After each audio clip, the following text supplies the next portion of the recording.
माणगाव म्हसळा रोडवर दोन वाहनांची समोरासमोर धडक, एक जखमी.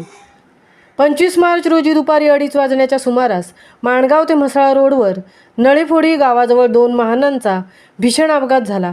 यामधील होंडा कार क्रमांक MH14KW 1464 ही म्हसळा बाजूकडून माणगाव बाजूकडे येत असताना आपल्या ताब्यातील कार भरधाव वेगाने माणगावकडून म्हसळा बाजूकडे जाणाऱ्या एन्जॉय कंपनीची 7 सीटर कार क्रमांक MH04GE 6452 या वाहनाला समोरून ठोकर मारून हा अपघात झाल्याचे समजते.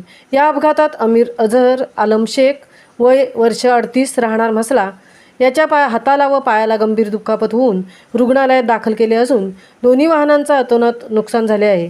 या अपघाताची नोंद माणगाव पोलीस ठाण्यात दाखल झाली असून अधिक तपास पोलीस अमले पोलीस सूर्यकांत भोजकर करीत आहेत. महामुंबईसह दीपक दपके, माणगाव.